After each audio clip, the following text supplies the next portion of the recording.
Good morning guys. आज मैं आपको हमारे ब्रेन सिखाता हूँ। मेरा स्टूडेंट करेगा हमारे ब्रेन, और जो फ्रेशर स्टूडेंट्स होते हैं वो क्या क्या गलती करते हैं वो अब देखना है। ये लड़का अब MRI करेगा तो ये किस तरीके से MRI करता है। ये फ्रेशर स्टूडेंट्स के लिए कि उसको किस किस चीज़ों को ध्यान रखना चाहिए, किस तरीके से MRI करना चाहिए। ये बिल्कुल फ्रेशर स्टूडेंट पहला MRI करेगा ये स्टूडेंट जिसको मैं भी सिखा रहा हूँ। तो इससे हमें ये सीखना है कि जब इंसान पहली बार टेक्नीशियन MRI करता है तो उसको कहाँ पे कन्फ्यूजन रहता है, क्या दिक्कतें आती हैं उसको। तो ये चीज़ें ध्यान में रखना है उसको। और गाइस ध्यान से देखना है। चलिए स्टार्ट करते हैं। चलिए स्टार्ट करो। देखिए गाइस, अब ये जो टेक्नीशियन है पहली बार MRI ब्रेन कर रहा है। देखिए किस तरीके से करता है, कहाँ पे मिस्टेक्स करता है, आपको भी सीखना है। और हमें ये भी नोटिस करना है कि फर्स्ट टाइम MRI करते वक्त क्या दिक्कतें आती हैं।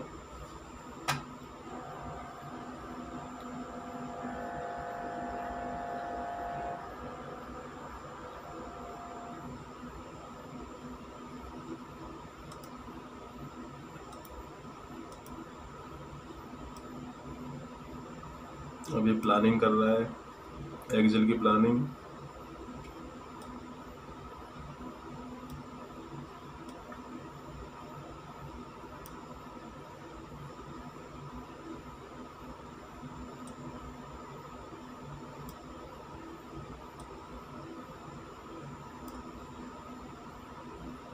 हो गया।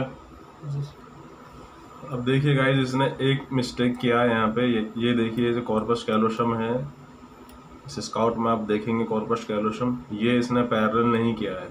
आपको हमेशा इसके ऐसे पैरेलल करना है। ये छोटी छोटी पॉइंट आपको याद रखने हैं। और इसने सारा प्लान ठीक किया था, समझ गए। अप्लाई। अब इसने स्टार्ट कर दिया, T2 एक्सेल स्टार्ट हो चुका है। अब वही प्रोसेस ओपन, इसकी प्लानिंग करना है। करिए प्लान। MRI करते वक्त आपका जो एंगुलेशन है वो बिल्कुल एक्यूरेट एंगुलेशन होना चाहिए, ताकि आने वाली इमेजेस सारे ट्रू प्लान में हो सके। जैसे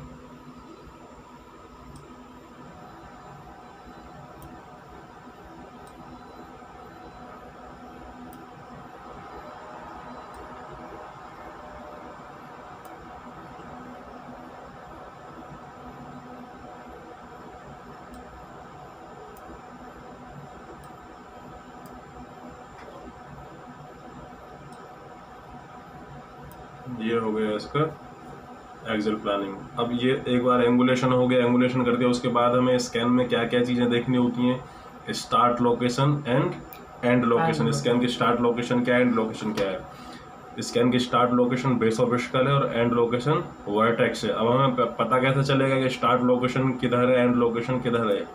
अब देखिए दिखाता हूँ। आप ये दो एरो नोटिस करिए। ये वाला जो नोटिस, ये एरो इस टाइप का दिख रहा है, जूम करके अगर आप नोटिस करेंगे ये इसमें एरो है। ये एक तरीके से मार्किंग है, हमें पता चलता है स्कैन हमारा इन्फीरियर टू सुपीरियर स्कैन हो रहा है, यानी कि बेस ऑफ स्कल से वर्टेक्स की तरफ इमेजेस आएंगे हमारे। ये स्कैन के सिंबल है इसमें। स्कैन हमारा आ चुका है, एक सीक्वेंस कंप्लीट हो चुका है। करिए, करो। स्कैन को ओपन करेंगे जी। ये T2 एक्सेल इमेजेस हैं। अब इसमें हमें देखना है एक एज ए टेक्नीशियन लेवल पे कि इसमें क्या दिक्कतें हैं। जो भी आप फाइंड आउट कर सकते हो, मोटा मोटा चीज़ें देखना है इसमें एक्सपीरियंस के हिसाब से। सबसे पहले इमेज में देखना है कि इमेज हमारा हिल तो नहीं गया है, हिला तो नहीं है इमेज, कहीं से कोई प्लानिंग में कोई दिक्कत तो नहीं, इमेज ट्रू है या नहीं है। ट्रू इमेज का मतलब क्या होता है, आपको राइट एंड लेफ्ट के जो अनाटमी है वो सेम दिखाई देगा। जैसे देखिए आप इसमें, इस इमेज के अंदर 1 mm का डेविएशन है, ये देख रहे हैं। ये बिल्कुल ट्रू एक्सेल प्लान नहीं है, क्योंकि आपने पोजीशन ही गलत लगाया है। देख रहे हो, जब आप ट्रू पोजीशन करोगे तो ट्रू पोजीशन पे आप ट्रू प्लान करोगे, तो जब एक्यूरेट आपको एंगुलेशन करने को मिलेगा। देख रहे हो उसमें गर्दन ही टेढ़ी आ रहा है, देखिए। तो जब आप MRI स्टार्ट करते हो तो हर एक चीज़ को आपको नोटिस करना है। आपका पोजीशन भी बिल्कुल एक्यूरेट होना चाहिए। ये स्काउट टेढ़ा आ रहा है, टेढ़ा नहीं आना चाहिए। फिर करो स्टार्ट। हेलो, यस, हाँ भेज दीजिए। तो ये चीज़ें दोस्तों आपको भी नोटिस करना है कि आपकी पोजीशन हमेशा ट्रू पोजीशन होनी चाहिए, आपके प्लान हमेशा ठीक होने चाहिए।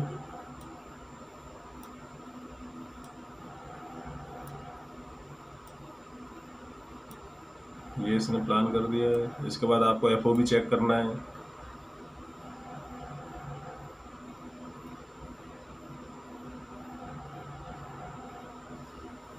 अप्लाई।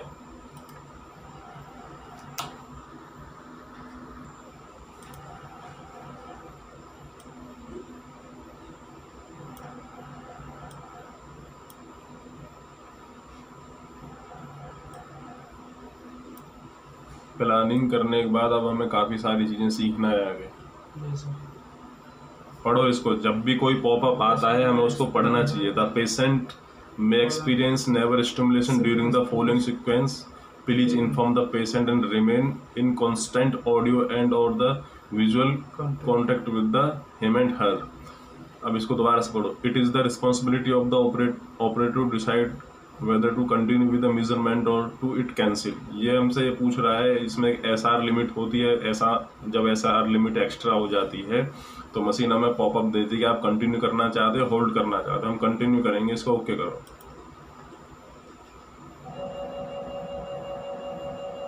अब डिफ्यूजन सीक्वेंस है, रनिंग है। देखो दोस्तों एक चीज़ और सिखाता हूँ आपको। जिस सीक्वेंस पे जो वाइट कलर है ये सीक्वेंस रनिंग में है, ये सीक्वेंस कंप्लीट हो चुके हैं। जो यहाँ पे आप देख रहे हैं सिंबल, ये से कंप्लीट सीक्वेंस हो चुका है।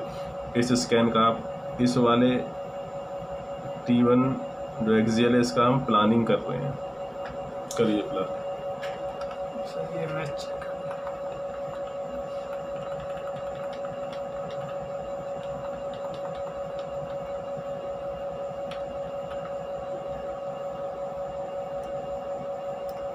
अब इसमें एक सबसे बड़ी मिस्टेक क्या है बेटा, आपने हर एक इमेज का एंगुलेशन अलग अलग किया है। देखो मैंने उस दिन भी सिखाया था आपको, ये एंगुलेशन एक्स्ट्रा है इसमें।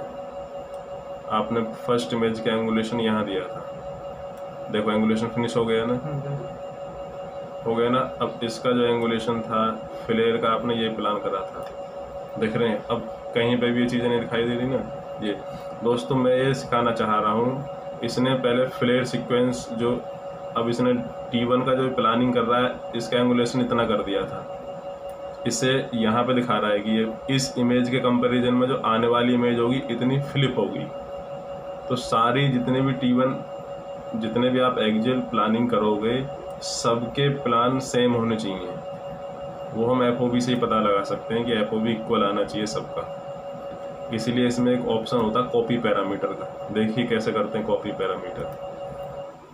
जैसे कि मेरे को ये T2 है, यहाँ से ना ओपन कर लिया। अब मुझे इसकी प्लानिंग करने की ज़रूरत नहीं है। जो मैंने सबसे पहले प्लान किया था उस पर क्लिक करूँगा, लेफ़्ट क्लिक करूँगा और copy parameter slice set and region कि मुझे क्या क्या चीज़ें कॉपी करनी है। कॉपी करते हैं। ये फर्स्ट प्लान करा था आपने, ये देखिए। अब एक चीज़ नोटिस करिए, देखो इसका जो एंगुलेशन है बिल्कुल इसको दिखा रहा है और फ्लेयर पे ये यहाँ पे एक्स्ट्रा एंगुलेशन दिखा रहा है। पता चला कि आपका T2 का जो एंगुलेशन था वो ये था और फ्लेयर का जो वो था ये सेम नहीं है दोनों। देखो T2 पे सेम दिखा रहा है, फ्लेयर पे सेम नहीं है। तो ये दोनों चीज़ें इक्वल आने चाहिए प्लान। इसलिए MRI में ऑप्शन होता है कॉपी पैरामीटर, क्योंकि आपको मल्टीपल प्लानिंग करनी होती है। तो एक बार प्लान कर लो, फिर उसके बाद फिर उसी से आप कॉपी करते रहिए। ठीक है, चलिए ये हो गया। अब करिए नेक्स्ट करो।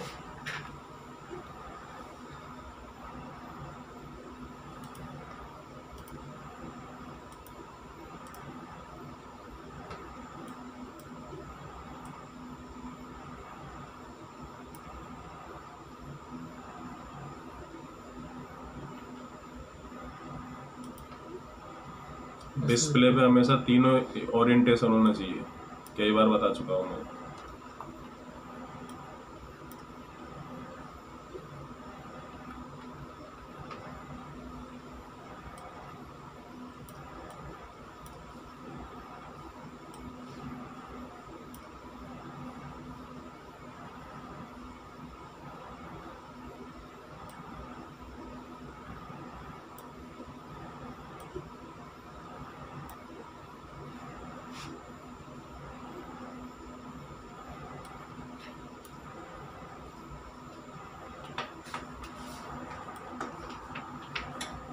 जी इस तरीके से अब सेम हो गया इसका प्लान, ठीक है, सेम एंगुलेशन हो गया, प्लेयर पे सेम आ रहा है ना, तो इसका मतलब सीक्वेंस दोनों का कॉपी पैरामीटर भी अगर आप नहीं करते हो तो ये सारी चीज़ें सेम आने चाहिए।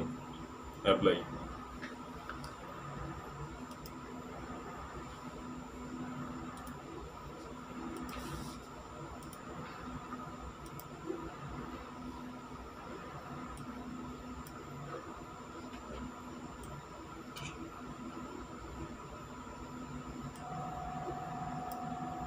देखिए दोस्तों, जैसे इसने फर्स्ट टाइम ये T2 साइज की प्लानिंग कर रहा है, इसका भी एक मेथड होता है करने का कि आपको पहले एक्सेल इमेज पे ही प्लान करना मिड लाइन के पैरेलल। अब ऐसा नहीं है कि कहीं से भी कुछ भी कर रहे हो, सिस्टमेटिक तरीके से करोगे तो अच्छा रहेगा।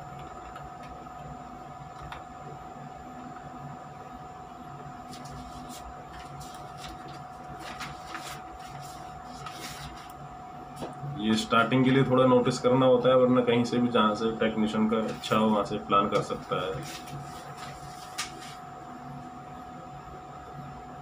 आपको ये स्काउट नहीं देखना कि स्काउट पे वो एफओ भी आ रहा नहीं आ रहा, उससे कोई मैटर नहीं करता, आप प्लान मिड लाइन के पैरेलल ही करोगे।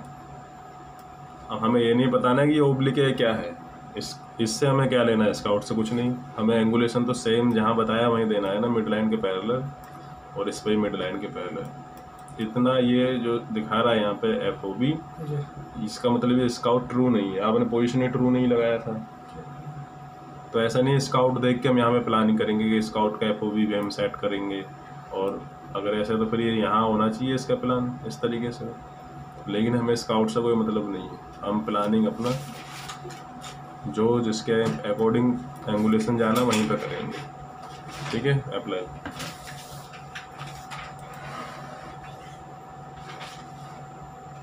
नेक्स्ट सीक्वेंस का प्लान करो।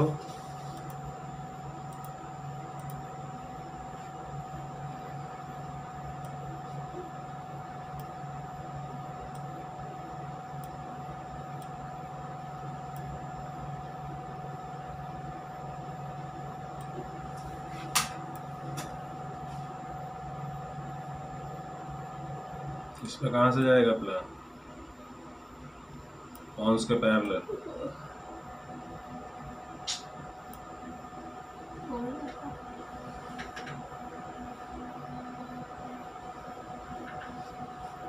अब यहाँ पे एक चीज़ और नोटिस करना है, स्टार्ट एंड लोकेशन। यदि मैं ये स्लाइसेस यहाँ से कम कर दूंगा, आप देखिए मैंने बताया था ना ये स्टार्ट एंड एंड लोकेशन होता है।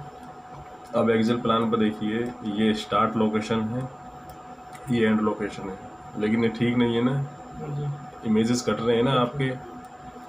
तो इसका मतलब आपको क्या करना पड़ेगा, स्लाइसेस इंक्रीज करना पड़ेगा, यहाँ से स्लाइस इंक्रीज करिए, इसके अंदर पूरा कवर करना पड़ेगा ना, तीन ओरिएंटेशन में, साइज में भी, एक्सेल में भी एंड कॉर्नर में भी। तो आपको प्लानिंग के बाद ये सेकंड स्टेप होता है, check the start and end location of scan. Angulation करने के बाद आपको स्कैन के start location and end location को ध्यान में रखना है, उसके बाद ही आप अप्लाई करोगे। ये नहीं कि एंगुलेशन कर दिया और अप्लाई कर दिया। ये पहला स्टेप था कि आपको एंगुलेशन करना है, उसके बाद आपको स्टार्ट एंड लोकेशन चेक करना है, उसके बाद आप एफओबी चेक करोगे। ऐसे धीरे धीरे एक एक पॉइंट को इंक्रीज करना है आपको ना। अब ये देखो, एफओबी को भी हम टिल्ट कर सकते हैं। यदि मैं एफओबी इधर कर दूंगा तो ये मेरी आने वाली इमेज इसी डायरेक्शन में आएगी, ठीक है। यदि एफओबी इधर रोटेट कर दूंगा तो इमेज ओब्लिक इमेज, मतलब ये इस डायरेक्शन में आएगी। तो इसलिए मुझे इमेज सीधा चाहिए डिस्प्ले पे, वरना बाद में मेरे को रोटेट करना पड़ेगा फिल्मिंग पे देने के लिए। तो मैं जिस डायरेक्शन में मेरी इमेज है उसी डायरेक्शन में एफओबी को भी रखूँगा। एफओबी भी रोटेट होता है, ये रहा, ठीक है, ये प्लान हो गया। अप्लाई, ये हमारे रूटीन ब्रेन था दोस्तों, ये कंप्लीट हो चुका है हमारे रूटीन ब्रेन। इस तरीके से करते हैं। यदि आपको इसमें कोई क्वेरी है तो मेरे को आप कमेंट बॉक्स में पूछ सकते हैं। क्यों, समझ आ गया? ऐसे ही करना है दोस्तों आपको भी। MRI सीमेंस की मशीन पे ऐसे ही MRI होता है। उसके बाद आपको सिखाएंगे कि इसमें क्या क्या स्टेप्स आपको नेक्स्ट इम्प्रूवमेंट करना है। ये फर्स्ट स्टेप था हमारे ब्रेन करने के लिए।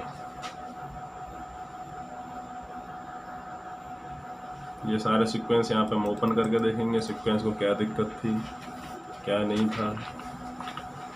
ये रूटीन सीक्वेंसेस थे सारे जो ब्रेन में करते हैं। दोस्तों यदि इस वीडियो से आपको कुछ सीखने को मिलता है तो वीडियो को सब्सक्राइब करें एंड शेयर करें। थैंक्स।